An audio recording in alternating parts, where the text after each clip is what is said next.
Hello student, সবাইকে বিদ্যানিকেতন পাঠশালায় স্বাগত জানাই। আজ আমরা একাদশ শ্রেণীর নতুন সিলেবাস অনুযায়ী সংস্কৃত বিষয়ের উপমন্যু কথা গদ্যাংশটি পড়ব। প্রথমেই আমরা উপমন্যু কথা এই গদ্যাংশটির উৎস অর্থাৎ কোথা থেকে নেওয়া হয়েছে তা জেনে নেব। তোমরা দেখতে পাচ্ছ, প্রথমে আমি দেখেছি উৎস অর্থাৎ এই উপমন্যু কথা এই গদ্যাংশটি কোথা থেকে নেওয়া হয়েছে। তোমরা দেখতে পাচ্ছ উপমন্যু কথা গদ্যাংশটি বেদব্যাস রচিত মহাভারত প্রথম পর্ব আদি পর্ব। মহাভারতের তোমরা জানো 18টি পর্ব রয়েছে, তার মধ্যে প্রথম পর্ব যেটি আদি পর্ব, সে আদি পর্বের তৃতীয় অধ্যায় পৌষ্য পর্বাধ্যায় নামক অংশ থেকে নেওয়া হয়েছে। এরপরেই তোমরা দেখো নামকরণ। এই উপমন্যু কথা নামকরণ হলো কেন? উপমন্যুহু কথা ইতি উপমন্যু কথা, ষষ্ঠী তৎপুরুষ সমাস করলে দাঁড়ায় উপমন্যু কথা। এরপরে আমরা লেখক পরিচিতি সম্বন্ধে একটু জেনে নেব। আমরা সবাই জানি মহাভারত রচনা করেছেন কৃষ্ণদ্বৈপায়ন বেদব্যাস, যিনি বেদেরও প্রণেতা। এই বেদব্যাস ছিলেন পরাশর ও সত্যবতীর পুত্র। এই মহাভারত 18টি পর্বে বিভক্ত। কৃষ্ণদ্বৈপায়ন বেদব্যাস এই রকম নাম হওয়ার কারণ হল যমুনা দ্বীপে যেহেতু কৃষ্ণদ্বৈপায়ন বেদব্যাস তিনি জন্মগ্রহণ করেন, তার নাম হয়ে যায় দ্বৈপায়ন। আর গায়ের রং কৃষ্ণবর্ণ অর্থাৎ কালো হওয়ায় তার নাম হয়ে যায় কৃষ্ণ, সুতরাং কৃষ্ণদ্বৈপায়ন। আর বেদব্যাস হলো কেন না, কারণ তিনি বেদের ব্যাস পরিমাপ করেছিলেন, অর্থাৎ বেদকে 4টি ভাগে ভাগ করেছিলেন, তাই তার নাম হয়ে গেল বেদব্যাস। তাই কৃষ্ণদ্বৈপায়ন বেদব্যাস এটি বেদব্যাসের পুরো নাম। এরপরে আমরা বিষয়বস্তু দেখে নেব। আগেকার দিনে ভারতবর্ষের শিক্ষা ব্যবস্থার ব্রহ্মচর্যের গুরুত্বপূর্ণ ভূমিকা ছিল। চরিত্র গঠনের প্রয়োজনে গুরুগৃহে কঠোর সংযম ও নিয়মচর্চার ব্যবস্থা ছিল।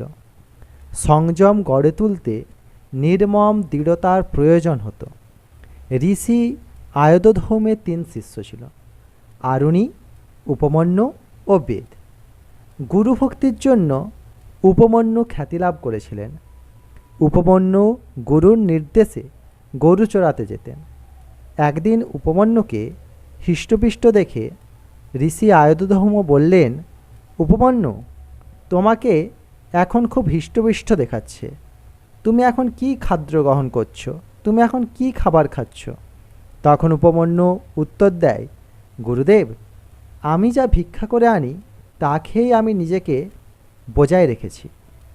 গুরুদেব আবার বললেন, শোনো উপমন্যু, তুমি ভিক্ষান্ন আমাকে না দিয়ে গ্রহণ করতে পারবে না। এই কথা শুনে উপমন্যু যা কিছু ভিক্ষা করে আনে তা সমস্তটাই গুরুদেবকে নিবেদন করে দেয়। আবার উপমন্যু কিছুদিন পর তার গুরুদেবের কাছে উপস্থিত হয়। তখন তার গুরুদেব আবার জিজ্ঞাসা করে, উপমন্যু, তোমাকে আবার হৃষ্টপিষ্ট দেখাচ্ছে, তুমি এখন কি খাচ্ছ? তখন উপমন্যু উত্তর দেয়, গুরুদেব, আমি ভিক্ষা করে আনি তার সমস্তটা আপনাকে দিয়ে দিই। তারপরে আমি আবার দ্বিতীয়বার ভিক্ষার জন্য বের হয়, আর সেই ভিক্ষান্ন আমি গ্রহণ করি। তখন গুরু আয়তধৌম বলেন, এই আচরণ তোমার অনুচিত, কারণ তুমি এর দ্বারা অন্য ভিক্ষুকদের বঞ্চিত করেছ। তোমার ভিক্ষান্ন অন্য কেউ লাভ করত, এর ফলে তুমি অনেক লোভী হয়ে উঠবে, সুতরাং তুমি দ্বিতীয়বার ভিক্ষায় যাবে না। আবার কিছুদিন পর গুরুদেব উপমন্যুকে বলে, বৎস উপমন্যু, তোমাকে ঠিক আগের মতোই হৃষ্টপিষ্ট দেখাচ্ছে কেন?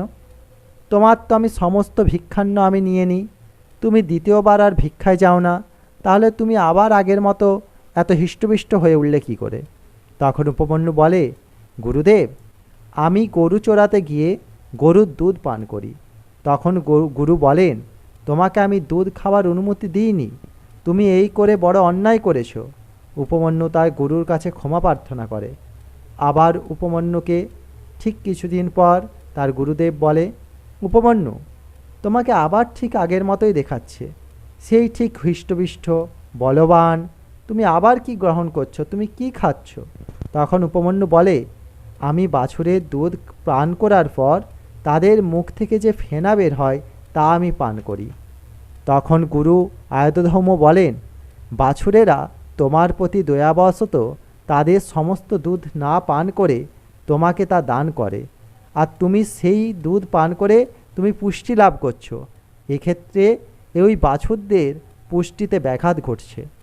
পরে একদিন ক্ষুধা সহ্য করতে না পেরে উপমন্যু কী করল না, উপমন্যু আর আকন্দ পাতা খেয়ে তার দৃষ্টিশক্তি চলে যায়। তখন আয়তধর্ম ভাবে, উপমন্যু খিদে সহ্য না করতে পেরে হয়তো সে আশ্রম ছেড়ে চলে গেছে।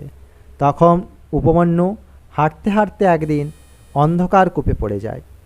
আয়তধর্ম উপমন্যুকে খুঁজতে বের হয়।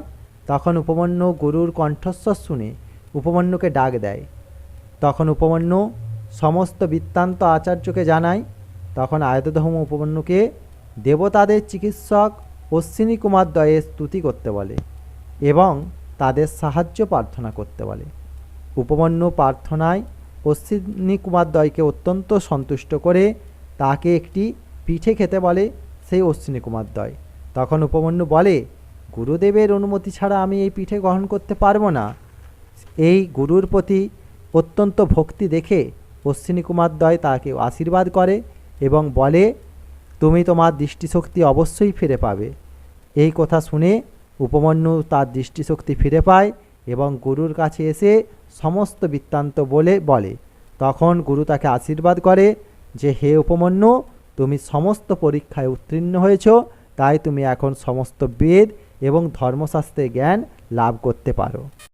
এই ছিল আজকের উপমন্যু গদ্যের বিষয়বস্তু।